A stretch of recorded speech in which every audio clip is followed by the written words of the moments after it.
I was 7 months pregnant, carrying groceries up 3 flights of stairs, while my husband sat on the couch playing video games. When I finally set the bags down, sweating and out of breath, he looked at me and said, "You're getting disgusting to look at. You better lose that weight fast, or I'll find someone who actually takes care of herself." His friends laughed. I just smiled. 72 hours later, he was calling me nonstop, begging me. Girlies, I'm literally sitting in a hotel room right now, 7 months pregnant, trying to process what just happened today. Like, am I overreacting? Am I in shock? IDK, but I need to get this out somewhere. Long post, sorry. So for context, Alan and I have been together for 5 years, married for 3. We met doing community theater where I was working on costumes and he was playing the lead. He was this super charismatic musician type who seemed passionate about everything. I fell hard. Things started shifting when I got pregnant. It wasn't planned, but after the initial shock, I was excited. Alan, not so much. He said all the right things, but actions speak louder than words. And his actions were spending more time gaming with his buddies and less time helping around the house. I told myself he was just processing the big change in his own way. Men, a mirate? Plus, this pregnancy has been rough. Throwing up nonstop for 3 months, then anemia, and now my back feels like someone's twisting it in half most days. Which brings me to today. I had just finished work and stopped by Trader Joe's on the way home. We live in a 3rd floor walk-up, no elevator, and my car was full of groceries. When I got home, Alan was sprawled on our couch playing Call of Duty with his headset on, surrounded by empty Monster cans. I asked if he could help bring up the groceries. He just waved me off and said he was in the middle of something important. So there I was, 7 months pregnant, waddling up and down 3 flights of stairs with heavy grocery bags. By the 6th trip, I was drenched in sweat. My back was screaming, and I could feel my ankles swelling inside my shoes. When I finally set the last bags down, I collapsed onto the kitchen chair, trying to catch my breath. That's when Alan looks over from the couch and says, "I'm not even exaggerating this. Jesus, you're getting disgusting to look at. You better lose that weight fast after the baby, or I'll find someone who actually takes care of herself." I literally couldn't process what I just heard. Then I heard laughter coming through his headset. His gaming friends heard him. He wanted them to hear him. Instead of crying or screaming like he probably expected, I walked over, smiled, kissed his forehead, and told him I needed a shower. The confused look on his face would have been funny if I wasn't dying inside. In the shower, with the water drowning out any sound, I finally let myself cry. But they weren't just sad tears. They were angry tears, clarity tears. I suddenly saw every red flag I'd been ignoring for 5 years in perfect focus. This wasn't new behavior. It was just the most blatant example yet. This was who he really was. And I was about to bring a child into this. A child who would learn that this is what relationships look like. A child who would either learn to treat others this way or accept being treated this way. No. Just no. I got out of the shower, put on my comfiest maternity dress, and told Alan I needed some air and time to think. He barely looked up from his game. I grabbed my hospital go bag, already packed because I'm a planner, my laptop, my important documents, and walked out. I'm now at a hotel about 20 minutes away. I've called my sister Anne, who lives about an hour from here, and she's coming tomorrow to help me figure things out. Alan has called twice and texted once asking where the leftovers are in the fridge. Not where I am, where the leftovers are. I need to leave him. I need to protect myself and my baby. But I'm terrified. I'm 7 months pregnant. Our lease is in both our names. Our finances are somewhat entangled, though I've always kept my own separate account where my paychecks go, thank God. I was counting on having a partner for childcare and expenses. But I keep coming back to that moment in the kitchen. The casual cruelty. The way he said it like he was commenting on the weather. The fact that he wanted his friends to hear it. I should have left years ago. I deserve better. My baby deserves better. I don't know exactly what my next steps are, but I know I'm not going back to that apartment tonight. Maybe not ever. Edit. A lot of people are asking if this was the first time he said something like this. No, it wasn't. There have been jokes about my changing body throughout the pregnancy, comments about how I used to be so hot, and questions about my plan to get back in shape. But they were always couched as concern, or wrapped in enough humor that I could tell myself he didn't mean it that way. Today was just mask off. Edit 2. To those suggesting I should have communicated better or tried to work things out, we've had many conversations about division of labor, especially since I got pregnant. His promises to do better last about 48 hours. I've suggested couples therapy 3 times. He's always too busy. Today wasn't a one-off bad day. It was just the day I finally saw clearly. Update. Same night. It's 2 a.m. and I can't sleep. Alan finally realized I wasn't coming home tonight and has been blowing up my phone. First with confusion. Where are you? Then irritation. You're being dramatic. Then attempts at guilt. I was just joking. You know how the guys are. The latest text was a threat about how I better not be spending our money on a hotel. Our money. The same money that's 90% from my paycheck while he invests in his music career and gaming setup. I've decided I'm meeting with a lawyer before I go back to that apartment. I've muted his notifications and am trying to rest for my baby's sake. My sister will be here in the morning. The baby is kicking like crazy right now. I put my hand on my belly and whispered, "I've got you. We're going to be okay." And for the first time today, I actually believe it. First update, it's been about 4 weeks since my last post, and I need to update because things have gotten so intense. Thank you to everyone who commented with support. Your messages kept me going when I wanted to give up. So after that night, when Alan called me disgusting for gaining pregnancy weight, my sister Anne came and we talked through my options. We decided I needed to go back to the apartment temporarily while I got my affairs in order. Many of you warned me not to let Alan know I was planning to leave until I was ready, and OMG, you were so right. When I returned home, Alan acted like nothing had happened. When I brought up his comment, he rolled his eyes and said I was being too sensitive and it was just a joke. Then he tried to turn it around on me saying, "I've been so moody lately," and he's walking on eggshells. He actually said, "Do you know how hard this pregnancy has been for me?" For him. I nearly lost it, but I remembered my plan. So I took a deep breath, apologized for overreacting, and said I was just tired and hormonal. The relief on his face was immediate. He thought he had won, that I was back in line, and everything could go back to normal. Little did he know, I was already consulting with a divorce attorney. The past month has been one of the most challenging of my life. I've been living a double life, outwardly playing the role of apologetic pregnant wife while systematically preparing to leave. Here's what I've done so far. I've been keeping a detailed journal of Alan's behavior, including dates, times, and exactly what he says. I've also quietly recorded some of our conversations on my phone where he's been particularly nasty. My lawyer says this could help with the divorce. I've always kept my paycheck going to my personal account, thank God. But I've now moved my direct deposit entirely to a new account at a different bank. I've been slowly moving money from our joint account to my private account in small amounts that wouldn't raise suspicion, basically reclaiming what I've contributed over the years. While going through our financial records, I discovered something that made me sick to my stomach. Alan has a credit card in my name that I didn't know existed. He's racked up over $5,000 in debt for his gaming PC and other stuff. I've reported the fraud to the credit card company and provided evidence it wasn't me. I've gathered all important documents, birth certificate, marriage license, bank statements, tax returns. Everything is now in a secure location outside our apartment. My sister helped me find a small 2-bedroom apartment that's ground floor, no stairs, has laundry in unit, and is in a secure building. I signed the lease last week. It's not fancy, but it's clean, safe, and mine. I've been quietly packing essential items. I've been slowly gathering my truly important possessions and moving them to my sister's place when Alan is out. Nothing obvious enough for him to notice, but the things that matter most to me. I also got a burner phone that Alan doesn't know about. My regular phone stays with me and acts normal, but I have a backup he can't track. Living this double life has been exhausting, especially while 8 months pregnant. My ankles are swollen constantly. My back aches all the time, and the baby feels like she's practicing parkour on my bladder and ribs simultaneously. But each step I take toward freedom gives me strength. The hardest part has been pretending everything is normal. Cooking his meals, laughing at his jokes, listening to him complain about his bandmates, watching him play video games for hours while I handle everything else. Even sleeping next to him makes my skin crawl now that I've stopped gaslighting myself about who he really is. He's gotten worse, too. Now that he thinks I've accepted his behavior, the mask has slipped further. Last week, he invited his gaming friends over for a guys' night without telling me until they were at the door. I had just gotten home from work and was lying down because my back was spasming. He actually came into the bedroom and told me I should make myself useful and order them some pizzas. When I said I was in pain, he sighed dramatically and said, "Being pregnant isn't a disability. Women have been doing it forever." And his mom worked until the day before she had him. A lie, Betuzao. I checked with his mom on a casual phone call, and she had complications requiring bed rest for the last month. The guys were right there in the living room, hearing everything. I caught one of them looking uncomfortable, but nobody said anything.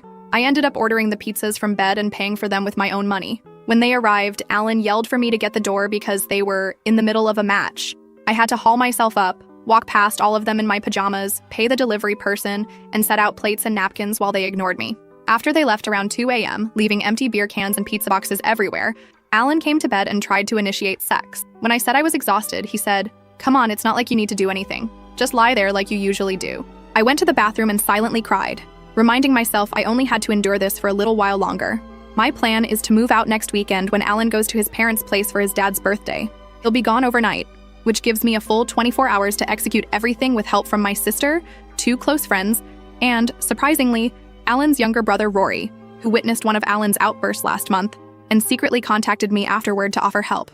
My lawyer has prepared all the divorce papers. I'll freeze our joint account, take what's rightfully mine, leave the papers with a detailed note explaining exactly why I'm leaving, and be gone before he returns.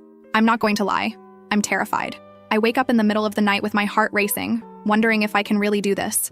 But then I feel my daughter kick, and I know I have to. I refuse to raise her in a home where her mother is disrespected daily.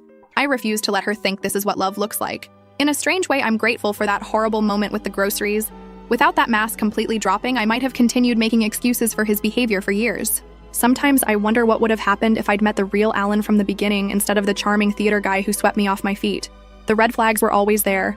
I just didn't want to see them because I was too busy being in love. My doctor says my blood pressure is too high, likely from stress, so I need to take it easy this final month. The irony isn't lost on me that planning to leave Alan is stressful in the short term, but absolutely necessary for my long-term health and well-being. To those who suggested therapy in my last post, I've started seeing someone virtually who specializes in relationship trauma and pregnancy. It's been incredibly helpful to have validation that I'm not overreacting or hormonal. This is real emotional abuse, and I deserve better. I'll update again after everything goes down next weekend. Wish me luck because I'm going to need it, bestie. Edit. Just got a notification that this post is blowing up while I'm at my doctor appointment. We'll try to answer questions when I get home. Thank you again for all the support. Update. Same day. Just had to add, Alan just texted asking what's for dinner tonight. I'm literally at my doctor's appointment for our baby, which he chose not to attend because he had a really important band practice. Translation: jamming in his friend's garage for hours while drinking beer. Yet somehow I'm still expected to provide dinner. I've been picking my battles to avoid suspicion, so I'll probably grab takeout on the way home. 4 more days until he leaves for his parents. 4 more days of pretending. I can do this. Oh, and the doctor says baby girl is measuring perfectly and has a strong heartbeat. Not that Alan asked. She's already doing gymnastics in there. I think she knows we're about to start a better life. Yesterday, while Alan was gaming, shocker, I secretly ordered the cutest crib for my new place. It's being delivered to Anne's house next week. I've never bought something so expensive without overthinking it, but it felt so good to make a decision entirely for me and my daughter. I caught a glimpse of myself in the mirror this morning getting ready for work, and I actually smiled. Not because I looked particularly good, let's be real, I'm 8 months pregnant and exhausted AF, but because I recognized myself again. That spark in my eyes that had disappeared years ago is starting to come back. Last night, I rehearsed what I'm going to write in my note to Alan. It felt so validating to put all of his behavior into words. No more making excuses, no more minimizing, just the plain truth about who he is and why I'm leaving. I'm still scared about doing this alone. Single motherhood wasn't in my life plan, but staying with Alan would cost me my self-respect and eventually my sanity. And what kind of mother could I be then? 4 more days. Just 4 more days of this double life, then freedom. Second update. It's done. I'm out. I'm sitting in my new apartment as I type this, surrounded by boxes and a partially assembled crib, but I've never felt more at peace despite the chaos. Here's how it all went down. As planned, Alan left yesterday morning for his dad's birthday weekend at his parents' place about 3 hours away. He was actually in a good mood for once, probably because he was escaping pregnant wife duty for a full weekend. He kissed me goodbye, told me not to do anything crazy while he was gone, and said he'd be back Sunday evening. The moment his car pulled away, Operation Exodus began.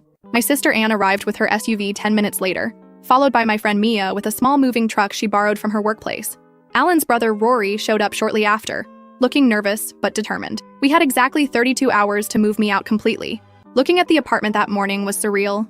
For 5 years I'd lived there, slowly losing pieces of myself while pretending everything was fine. We worked methodically through the apartment, following the inventory list I'd created over the past few weeks. First, all my personal items and clothes that Alan wouldn't immediately notice were missing. Then baby items I'd purchased myself. Then furniture that was clearly mine from before our relationship. Rory was amazing, handling all the heavy lifting despite my protests that he shouldn't be helping me leave his brother. At one point, he paused while carrying out my dresser and said, "Alan's my brother, but what he's doing to you is wrong. My mom raised us better than this." It nearly made me cry right there in the hallway. The most satisfying moment was disconnecting Alan's precious gaming PC, the one he'd fraudulently bought using a credit card in my name. I carefully packed it in its original box while Rory watched awkwardly.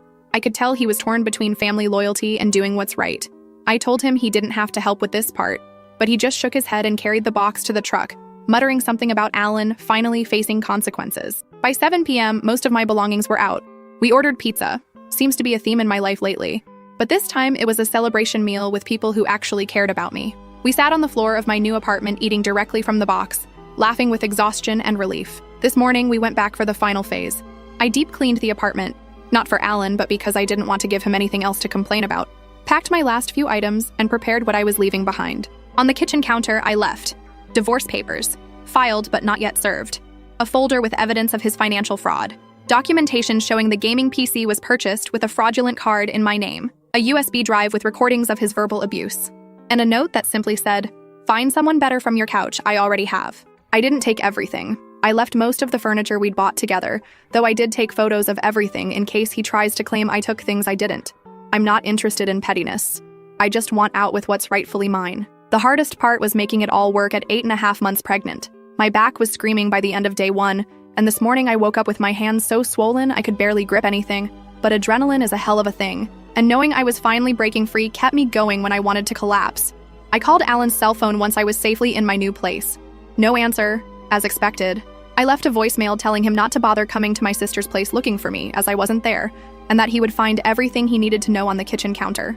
I then sent a text with the same information, blocked his number, and emailed his parents letting them know Alan and I were separating and why, so he couldn't spin a narrative making me the villain. Within an hour, my phone was blowing up with calls from numbers I didn't recognize. Clearly Alan using his friends' phones to try to reach me. I didn't answer. Eventually, his mother called my sister, they've always been close, who simply confirmed I was safe and that Alan had treated me terribly throughout the pregnancy. His mom actually broke down crying and apologized for her son's behavior, which wasn't expected but was oddly healing. According to Rory, who's keeping me updated, Alan came home early after getting my message. He apparently went ballistic when he found the empty apartment and divorce papers. He called everyone we know trying to find me, alternating between rage, confusion, and suddenly claiming he wanted to fix things. Several of Alan's friends have actually reached out to express support for me. Turns out they weren't all laughing along with his cruelty. Many were uncomfortable but didn't speak up. One even confessed they had a guy's talk with him about his behavior toward me months ago, but he dismissed them as being whipped by their wives. Another said he'd stopped inviting us to couple events because he couldn't stand watching how Alan treated me. I wish they had said something to me directly, but I understand why they didn't. It's still comforting to know not everyone thought his behavior was acceptable. As for me, I'm exhausted but relieved. My new apartment is small but bright, with a park nearby and a small balcony where I've already set up a chair for morning coffee. My hospital is only a 10-minute drive away. I've changed my email addresses, created new social media accounts, and set up mail forwarding. I've told my workplace about my situation, and they've been incredibly supportive. The baby is due in just over 3 weeks, though my doctor suspects she might come a bit early based on my last appointment. I'm both terrified and excited to meet her. I never imagined I'd be doing this alone, but I'd rather be a single mom than raise her in a toxic household. I know the hard part isn't over. The divorce will likely get ugly.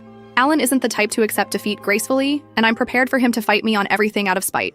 But my lawyer is confident, especially with the documentation I've gathered. For those wondering about Alan's parental rights, yes, he will legally have them unless he chooses to terminate them, which I doubt. My lawyer is helping me prepare for co-parenting with appropriate boundaries. I'm realistic that he'll probably be an inconsistent father at best, but I'm prepared to provide stability on my end. I'm also continuing therapy to process everything. I refuse to carry this trauma into my daughter's life or any future relationships. To everyone who supported me through my previous posts, thank you. Your encouragement and advice helped me find the courage to leave when I was wavering. I'm still scared about the future, but for the first time in years, I'm also hopeful. Edit, same day. Alan just sent an email since I've blocked his number saying he's coming to Anne's place tonight to talk and that I'm making a huge mistake. I've already alerted Anne, who has informed him I'm not there, and that if he shows up, she'll call the police for trespassing. I've also documented this in case I need to file for a protective order. Update, next morning. Alan showed up at Anne's place at 11 p.m. despite being told I wasn't there. Anne didn't answer the door, but her neighbor recorded him yelling and pounding on her door for nearly 10 minutes before leaving. He also left all of our wedding photos on her front porch with a note saying, "I threw away everything we built." The irony of him suddenly caring about our marriage isn't lost on me. This morning, he emailed again, this time with a complete shift in tone, apologizing, saying he didn't realize how his behavior affected me, promising to change, go to therapy, be a better father, etc. The old me might have wavered. The new me sees this for what it is, a manipulation tactic because he's lost control. His apology was all about him, how he feels, what he wants, how hard this is for him. Not once did he acknowledge the specific ways he hurt me or how his behavior might affect our child. I didn't respond. My lawyer advised against any direct communication that isn't through her at this point. I'm spending today setting up the nursery with Anne and trying to rest as much as possible. Baby girl is extra active today, as if she knows we're finally somewhere safe. TikTok keeps serving me those signs he's actually in love with you videos, and I just have to laugh. I spent 5 years confusing control for care and convenience for love. Never again, bestie. Never again. Last update. It's been about 10 months since my first post, and so much has changed that I wanted to give everyone a final update. First and most importantly, my daughter Lily is now 6 months old, healthy, happy, and absolutely the light of my life. She has my eyes, Alan's nose, unfortunately, and a personality that's entirely her own. She started sitting up unassisted last week and is currently obsessed with a stuffed sloth my sister got her. Her favorite thing is when I sing to her while dancing around the kitchen, which I do often because her giggle is the best sound in the universe. The birth was intense. I went into labor 3 weeks early, just 5 days after moving into my new apartment. My sister Anne was my birthing partner, and honestly, she was amazing. After 19 hours of labor, including 3 hours of pushing, Lily arrived at 6:22 a.m. screaming her little head off. The moment they placed her on my chest, I knew every difficult decision I'd made was absolutely worth it. I didn't inform Alan I was in labor.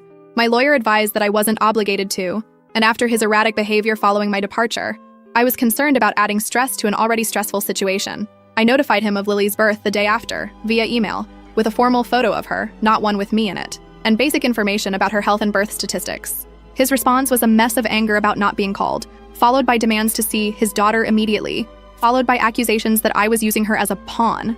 My lawyer handled all communication, explaining that given his recent behavior, we would be establishing a formal visitation schedule through the courts. Now here's something I haven't shared before, possibly my pettiest but most satisfying moment in this whole saga. Remember how during my pregnancy, Alan told me I was getting disgusting to look at and needed to lose that weight fast after the baby? Well, when Lily was about 3 months old and I was starting to feel like myself again, I did something kind of epic. During the divorce proceedings, we discovered Alan had been hiding money in a separate account. My lawyer fought hard, and I was awarded a significant portion of those funds since they were technically marital assets. Instead of just putting it all into savings like a responsible adult, I decided Lily and I deserved a break. I booked us a 5-day trip to a beachfront resort in Florida. My sister came along to help with Lily, and for the first time in forever, I actually relaxed. On our 3rd day there, I was sitting by the pool while Lily napped in her stroller under an umbrella. I was wearing my first bikini since before pregnancy. My body looked different. Stretch marks, a C-section scar, softer in places, but I felt proud of what it had accomplished. I asked Anne to take a photo of me in my swimsuit, looking out at the ocean. I looked happy, confident, and yes, already a bit slimmer than I had been while pregnant. Duh. I sent that photo directly to Alan with just one caption. Already slimming down, don't worry. Then I blocked him again before he could respond. Satisfying? You have no idea.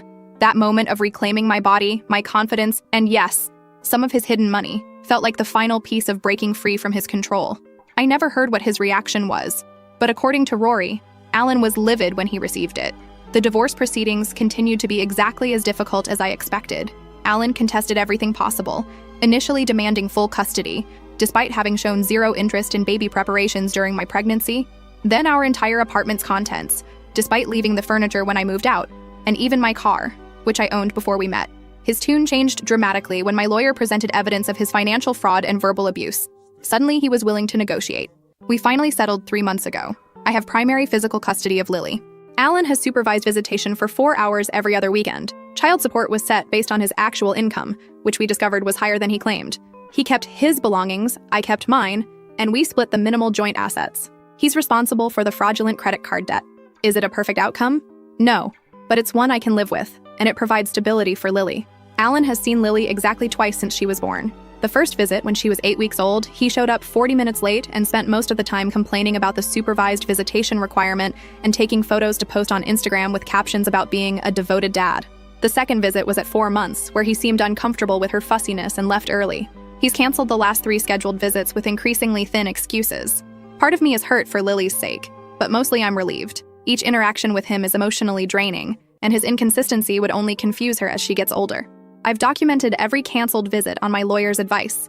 As for me, physically, my body has healed from birth, though it's different than before. I have stretch marks, a C-section scar, and I'm about 15 pounds heavier than my pre-pregnancy weight. And you know what? I'm completely at peace with that. Financially, I'm stable. Not rich by any means, but the child support helps, and I've become much better at budgeting now that I'm not subsidizing Alan's music career. I've even started a small savings account for Lily's future. As for Alan, last I heard through mutual friends, he's telling everyone I had postpartum psychosis and stole his daughter and his money. He conveniently leaves out the part where he committed financial fraud and verbally abused his pregnant wife. His Instagram is full of posts about fighting for his rights as a father, despite continually canceling his visitation. Classic idiot. Sometimes I think about that day with the groceries, how at the time it felt like the worst moment of my life, but in reality, it was the moment that saved me. Edit. So many people have asked for a tax, baby pic, but for privacy reasons, I can't share Lily's photo. Just imagine the cutest baby ever with chubby cheeks and a smile that could end wars. That's my girl. I just received a text from a number I didn't recognize. It was Alan's mom, checking in on Lily and asking if she could visit sometime. Unlike Alan, she's been respectful of my boundaries and genuinely seems to care about her granddaughter. I'm considering allowing supervised visits with her, separate from Alan's time. Lily deserves to know the family members who will love her consistently and respectfully.